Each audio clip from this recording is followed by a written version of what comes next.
Google has called him a couple of times to say that his McDonald's trip was like through the roof on Google. They haven't seen searches like that forever. And some on the left have said, is this a sign that, Trump is warming up towards Google, that Google is warming up towards Trump? Some people have said that with the Washington Post non-endorsement as well, that Jeff Bezos, didn't want to frustrate Donald Trump.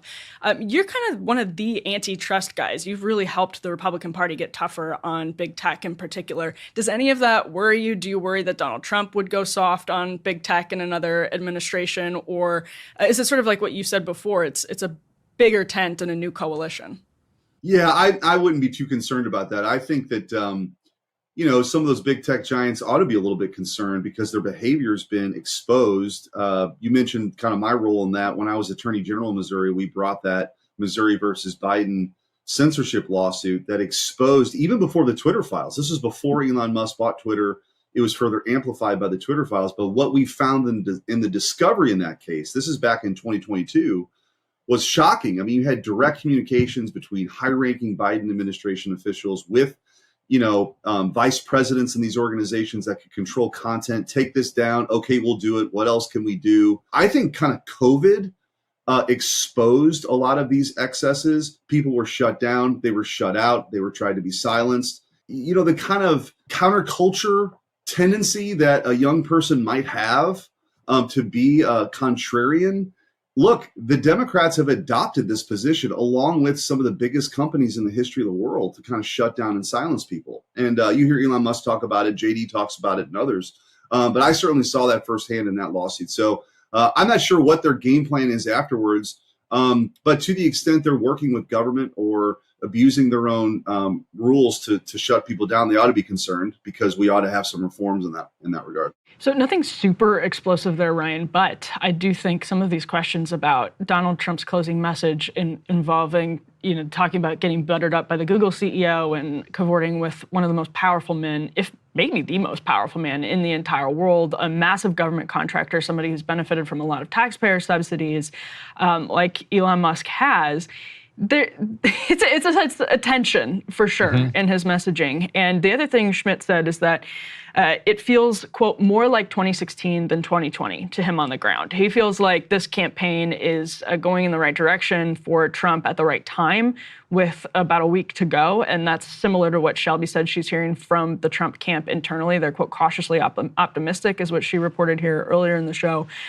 So they don't seem to be worried that it's backfiring. But I don't know. I don't know. I feel like Trump has just dropped a lot of the economic populism that J.D. Vance kind of likes. Like the best example was, to me, the speech he gave where his campaign advertised that he's going to go out and he's going to talk about how he's going to defend Social Security, he's going to defend Medicare, he's actually going to expand Medicare, he's even going to make the Affordable Care Act better.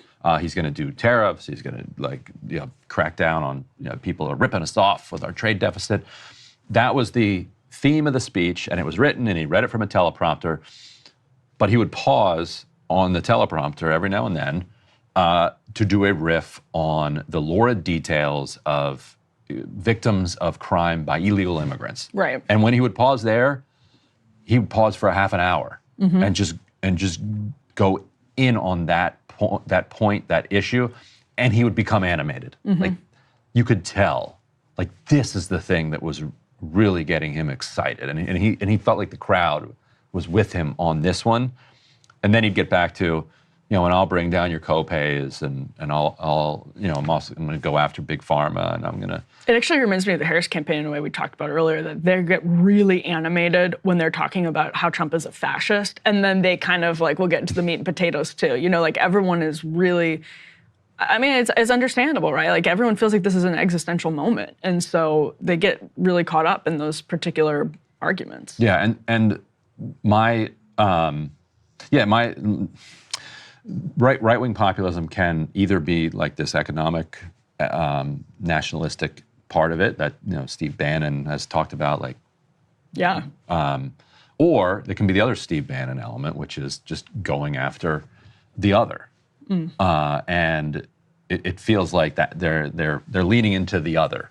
Well, there's a Leninist component to what Steve Bannon wants to do in the kind of heighten the contradiction sense, meaning you have to otherize people, and then you open the gates to economic populism and economic revolution, which is an interesting way to look at it, because the risk is obviously that you otherize people, open up the gates, and then you just don't do any of the economic stuff because the corporate capture is so strong in Washington. And I mean, the Trump campaign is signaling that might genuinely be the dynamic if he has another administration, because to your point, he still talks about his potential 200% tariff. Like, that's what he said at Madison Square Garden on certain items. They're trying to revive American manufacturing. You hear him talk about that stuff.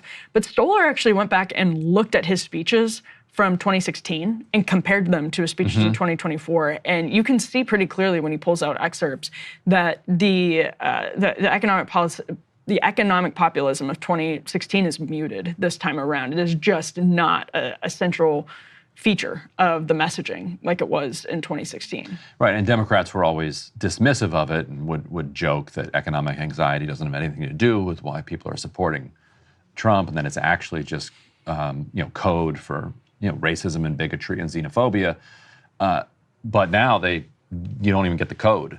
Like, right. He's stripped out the code. It's just the straight xenophobia. Well, I mean, there's still, some of it is still there. It's just he's not. Yeah, the tariff stuff's there. It's a question as to which what might be enough. But that's what I think was interesting about the Eric Schmidt thing, is like the question is, what do they do? Like, is the messaging indicative of something that would happen differently? And Schmidt has talked about his potential attorney general. So for him not getting any of these questions, I mean, I thought it was important just to hear what he would say to that question, because nobody's asking those questions from the sort of conservative point of view. Like, are you abandoning what MAGA was supposed to be about on the economic front? It's just constantly taking Trump's bait and asking questions about culture war and blah, blah, blah. But they're not feeling the heat about what their voters might want to actually see them do if they take office. And as you mentioned, the billionaires would rather they talk about immigrants. And if you're outsourcing a department to Elon Musk, who has a million conflicts of interest, come on, there's some legitimate questions to be raised there. Yeah. All right, so Friday show will be an actual show. And it's exciting, this coming too. Friday.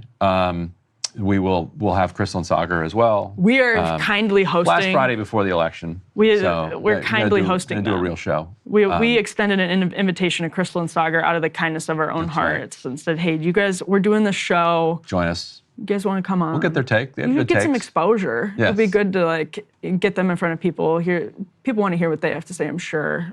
Yep. See these if you want to hear them earlier voices. than that, they'll be back here tomorrow morning. That's right, but that's our Friday show, and we've got all kinds of fun election coverage next week. So breakingpoints.com if you want to become a premium subscriber and support the show. Otherwise, we'll see you back here on Friday. All right, see you then. Hey, if you liked that video, don't forget to hit the like button and subscribe to Breaking Points. If you want to see the rest of Counterpoints, go to breakingpoints.com to become a premium member and get the full uncut show every morning in your inbox and on Spotify.